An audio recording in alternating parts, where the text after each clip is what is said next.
দেওঘর কলকাতা থেকে মাত্র 350 কিলোমিটার দূরে অবস্থিত দ্বাদশ জ্যোতির্লিঙ্গের অন্যতম বাবা বৈদ্যনাথ ধাম। সেই সঙ্গে রয়েছে 51 সতীপীঠের অন্তর্গত জয়দুর্গা মন্দির, বাসুকীনাথ ধাম।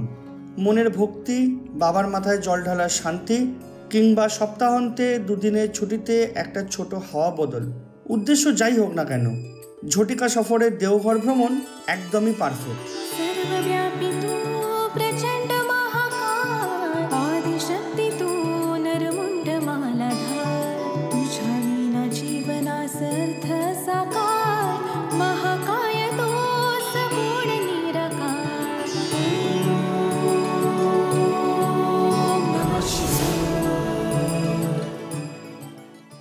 হ্যালো বন্ধুরা, welcome to Rider Escape YouTube channel.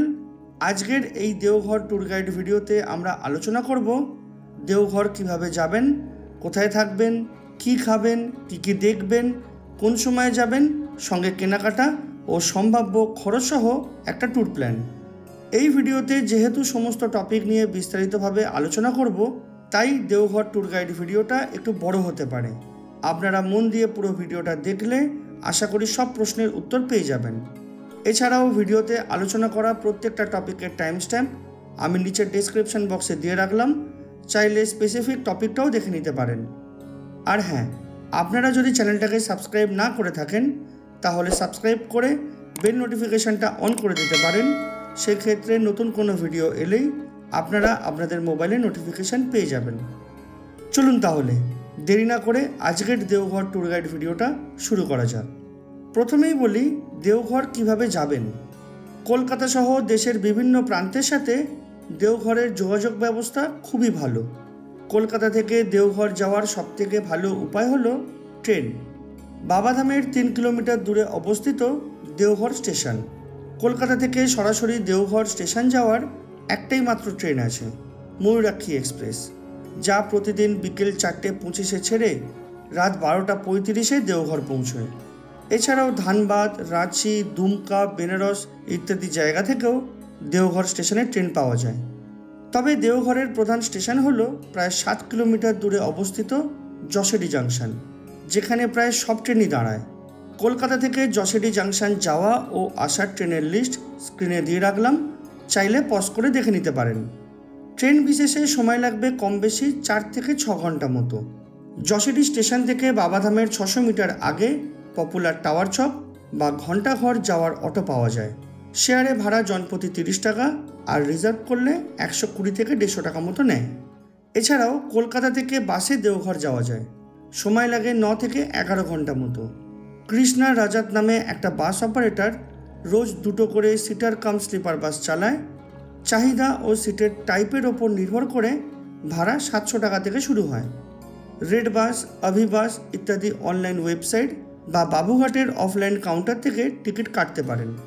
আর হাতে সময় কম থাকলে প্লেনে করেও দেওঘরের বাবা বৈদ্যনাথ এয়ারপোর্টে পৌঁছতে পারেন। বাবাধাম থেকে দূরত্ব মাত্র 9 কিলোমিটার। কলকাতা থেকে ভাড়া কম বেশি 2500 টাকার মতো, আর সময় লাগে প্রায় 1 ঘন্টা। দেওঘরে কোথায় থাকবেন? দেওঘরে ঘণ্টাঘর ও বাবা বৈদ্যনাথ ধাম মন্দিরের আশেপাশে প্রচুর হোটেল, গেস্ট হাউস আর আশ্রম আছে। হোটেল ও ঘরের সুবিধা যেমন অ্যাটাচ টয়লেট, ওয়াইফাই, গিজার, পরিচ্ছন্নতা, লোকেশান ইত্যাদির ওপর নির্ভর করে ভাড়া 400 টাকা থেকে 2-3 হাজার অবধি যেতে পারে। যেহেতু টাওয়ার চক বা ঘণ্টাঘর থেকে বাবা বৈদ্যনাথ মন্দির ও শিবগঙ্গা হেঁটে যাতায়াত করা যায়, তাই বেশিরভাগ ট্যুরিস্ট বা তীর্থযাত্রী এখানেই থাকতে পছন্দ করেন। কম থেকে বেশি সব রকমের বাজেটের অ্যাকোমোডেশন এখানে রয়েছে। বেসিক ফেসিলিটি সহ স্ট্যান্ডার্ড হোটেলের ডাবল বেডরুম মোটামুটি 800 টাকা থেকে 1500 টাকার মতো পড়বে। আমি বেশ কয়েকটা হোটেল ও আশ্রমের ফোন নাম্বার স্ক্রিনে ও ডেসক্রিপশন বক্সে দিয়ে রাখলাম, চাইলে দেখতে পারেন। এখানে বলে রাখা ভালো, শিবগঙ্গার কাছের হোটেল তুলনামূলক বেসিক এবং দামও একটু কম। এছাড়াও দেওঘরের স্বল্প মূল্যে অন্যতম ভালো থাকার জায়গা হলো ভারত সেবাশ্রম সংঘ। কলকাতার বালিগঞ্জ অফিস থেকে ঘর বুক করা যায়। আমি ছিলাম হোটেল কার্তিকে, বেশ ভালো, পরিষ্কার পরিচ্ছন্ন হোটেল, লোকেশনও সব থেকে ভালো, ঘণ্টাঘরের জাস্ট পেছনেই, আর মন্দির পায়ে হেঁটে 500 মিটারেরও কম। এখানে রুম ভাড়া মোটামুটি নন এসি, সিঙ্গেল 600 টাকা আর নন এসি ডাবল বেড 1000 টাকা থেকে শুরু। এছাড়াও ট্রিপল বেড, 4 বেড, এসি ইত্যাদি অপশানও রয়েছে। চাইলে যশোরী স্টেশনের কাছেও অনেক বাজেট হোটেল আছে, ওখানেও থাকতে পারেন। দেওঘরে কি খাবেন? দেওঘরে ভাত ডাল থেকে কচুরি সবজি, রুটি তরকারি, চাইনিজ, সাউথ ইন্ডিয়ান সব রকমের খাবার পাওয়া যায়, আর দামও ঠিকঠাক। তবে মন্দির থেকে ঘণ্টাঘর অবধি সব দোকানই কিন্তু ভেজ। আমি কার্তিক হোটেলের নিচেই হোটেল মধুবন থেকে মহারাজা থালি খেয়েছিলাম, খাবারের স্বাদ দারুণ। এছাড়াও এখানকার জিলিপি, মিষ্টি ইত্যাদিও খেয়ে দেখতে পারেন। আর ননভেজ খাওয়ার ইচ্ছা থাকলে 5 মিনিট দূরে বজরঙ্গি চকের আশেপাশে পাওয়া যায়, যদিও আমি ব্যক্তিগতভাবে খাইনি। দেওঘরে কী কী দেখবেন? দেওঘর মূলত তীর্থক্ষেত্র। এখানে অনেক মন্দির যেমন বাবা বৈদ্যনাথ ধাম, বাসুকীনাথ ধাম, জয় দুর্গা মন্দির, নলাখা মন্দির ইত্যাদির সঙ্গে রয়েছে ত্রিকুট পাহাড়, তপোবন পাহাড়ের মতো সুন্দর জায়গা। চলুন একে একে সংক্ষেপে আলোচনা করে নিই। বাবা বৈদ্যনাথ ধাম। দ্বাদশ জ্যোতির্লিঙ্গের অন্যতম বাবা বৈদ্যনাথ ধাম বা বাবাধাম ঝাড়খণ্ড রাজ্যের দেওঘরে অবস্থিত। একই প্রাঙ্গণে জ্যোতির্লিঙ্গ এবং জয় দুর্গা 51 সতীপীঠ অর্থাৎ জোড়া শক্তির অবস্থান। তাছাড়াও এই মন্দির কমপ্লেক্সে আরও 20টি মন্দির রয়েছে। কথিত আছে রাক্ষস রাজা রাবণ বর পাওয়ার জন্য এই স্থানে শিবের উপাসনা করেছিলেন। মহাদেবকে খুশি করার জন্য দশানন রাবণ এক এক করে নিজের 9টি মাথা ভগবান শিবকে উৎসর্গ করে যখন শেষ মাথাটিও কাটতে যান, তখন খুশি হয়ে আহত রাবণকে সুস্থ করতে শিব অবতীর্ণ হন। যেহেতু তিনি একজন বৈদ্য অর্থাৎ ডাক্তার হিসাবে দর্শন দিয়েছিলেন, তাই সেখান থেকেই মন্দিরের নাম হয় বৈদ্যনাথ ধাম। প্রতি বছর শ্রাবণ মাসে কানওয়ার যাত্রার সময় লক্ষ লক্ষ মানুষ বিহারের সুলতানগঞ্জের গঙ্গার পবিত্র জল নিয়ে ঝাড়খণ্ডের বৈদ্যনাথ মন্দিরে বাবার মাথায় ঢালতে যান। মনে করা হয় বাবাধামে পুজো দিলে যে কোনো দুরারোগ্য ব্যাধিও ঠিক হয়ে যাবে। যেহেতু খুব ভিড় হয়, তাই বাবার মন্দিরে প্রবেশের জন্য 250 টাকার ভিআইপি লাইনের ব্যবস্থাও রয়েছে, যা শ্রাবণী মেলার সময় বন্ধ থাকে। প্রতিদিন সন্ধেবেলায় 7:30 নাগাদ মন্দিরে আরতি হয়, আর সেই সময় বাবাকে সাজানো হয়, যা বড় স্ক্রিনে দেখতে খুবই ভালো লাগে। বৈদ্যনাথ মন্দিরের সামনেই রয়েছে 51 সতীপীঠের জয় দুর্গা মন্দির। বলা হয় এখানে সতীর হৃদয় পড়েছিল, তাই এটি হৃদয়পীঠ নামেও পরিচিত। প্রলয়ের পর ভগবান শিব এখানেই সতীর দাহকার্য সম্পাদন করেন, তাই এই জায়গাকে চিতাভূমিও বলা হয়। জয় দুর্গা মন্দির আর বাবার মন্দিরের চূড়া লাল পবিত্র সুতো দিয়ে বাঁধা, যা সম্পর্কের ঐক্যতা প্রদর্শন করে। বাবার মন্দির থেকে প্রায় 250 মিটার দূরে রয়েছে শিবগঙ্গা।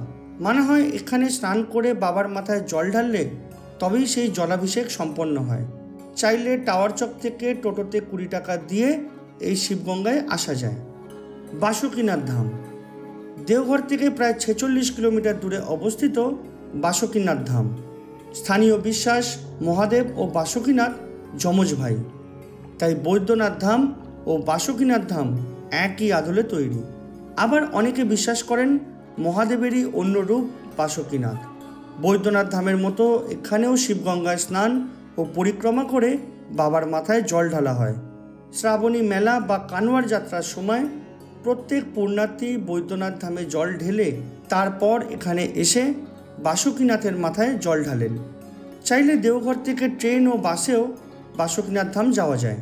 তবে ফেরার পথে দেওঘরের সব সাইট সিন পয়েন্ট দেখার ইচ্ছে থাকলে অটো বা গাড়ি ভাড়া করে আসাই ভালো। ত্রিকুট পর্বত। দেওঘর থেকে প্রায় 15 কিলোমিটার দূরে অবস্থিত ত্রিকুট পর্বত, যার 3টি চূড়া ব্রহ্মা, বিষ্ণু ও মহেশ্বর নামে পরিচিত। এখানে একটি প্রাচীন শিব মন্দির সহ বাসন্তী দুর্গা মন্দির, গণেশ মন্দির, নবগ্রহ মন্দির, বৈষ্ণু কালী মন্দির, হনুমান মন্দির ও ত্রিকুটাঞ্চল আশ্রম রয়েছে। শ্রাবণ মাসে প্রথমে বৈদ্যনাথ ও বাসুকীনাথ ধামে জল ঢেলে তারপর ভক্তরা 330টি সিঁড়ি ভেঙে এই প্রাচীন শিব মন্দির দর্শন করতে আসেন। গাইড দাদা বললেন এই পাহাড় থেকেই বেলপাতা নিয়ে প্রতি শনিবার ও সোমবার করে বৈদ্যনাথ ধামে বাবার মাথায় দেওয়া হয়। এখানে রোপওয়ে রয়েছে। আগে জনপ্রতি 130 টাকা দিয়ে আসা যাওয়া করা যেত, কিন্তু 2022 সালে অ্যাক্সিডেন্ট হওয়ার পর এই রোপওয়ে এখনও বন্ধই রয়েছে। ওপরের রোপওয়ে স্টেশনের কাছেই একটা সমতল জায়গা আছে, মনে হয় ওখানে লঙ্কারাজ রাবণ পুষ্পক বিমান নামিয়েছিলেন। চাইলে 4-5 ঘন্টায় পুরো পাহাড়ও চড়তে পারেন। তবে সাধারণ পর্যটকরা প্রায় 500 ফুট অবধি চড়াই করে ওপরের প্রাকৃতিক সৌন্দর্য দেখে নিচে নেমে আসেন। একটু অ্যাডভেঞ্চার করার ইচ্ছে থাকলে সিঁড়ি দিয়ে ওপরে উঠে জঙ্গলি রাস্তায় নিচে নামতে পারেন। এখানে একটা নল থেকে পাহাড়ের ঝর্ণার জল বেরিয়ে আসে। মানা হয় এই জল খেলে পেটের অসুখ ঠিক হয়ে যায়। আর হ্যাঁ, এখানে বাঁদরের উৎপাত খুব বেশি, তাই সঙ্গে বড় ব্যাগ থাকলে যখন তখন হামলাও করতে পারে। চাইলে 10 টাকা দিয়ে বাঁদরের খাবার কিনে খাওয়াতেও পারেন।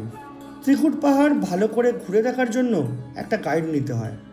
খরচ একজন থাকলে 160 টাকা, 2 থেকে 4 জন থাকলে 260 টাকা, আর পুরো পাহাড় চড়তে চাইলে 1260 টাকা মতো লাগবে। আমার সাথে যে গাইড দাদাকে দেখলেন, ওনার নাম্বার স্ক্রিনে দিয়ে রাখলাম, চাইলে যোগাযোগ করতে পারেন। উনি খুবই ভালো মানুষ। তপোবন পাহাড় ত্রিকুট পর্বত থেকে প্রায় 13 কিলোমিটার দূরে অবস্থিত তপোবন পাহাড়। সিঁড়ি দিয়ে ওঠার সময় একে একে দেখতে পাবেন বালানন্দ ব্রহ্মচারী মহারাজের মায়ের সমাধি মন্দির, সীতা মায়ের গুহা, তপোবন আশ্রম মন্দির, শবরী মাতা গুহা, সীতাকুণ্ড, বালানন্দ ব্রহ্মচারী মহারাজের গুহা এবং পাহাড়ের ঢাল বরাবর নামার সময় পাবেন হনুমান মন্দির এবং রাবণের গুহা। মানা হয় হনুমানজি কোড়ে আঙুল দিয়ে 11 বার মেরে পাহাড় ফাটিয়ে দিয়েছিলেন, আর সেই ফাটলের মধ্যেই হনুমানজির আকৃতি স্পষ্ট বোঝা যায়। কারুর সন্তান না হলে বা মনের বাসনা পূরণের উদ্দেশ্যে প্রচুর মানুষ এখানে আসেন। ওপর থেকে দূরের ত্রিকুট পর্বতসহ চারপাশের দারুণ সুন্দর ভিউ দেখতে পাওয়া যায়। চাইলে এখানে কিছুক্ষণ বসে সময়ও কাটাতে পারেন।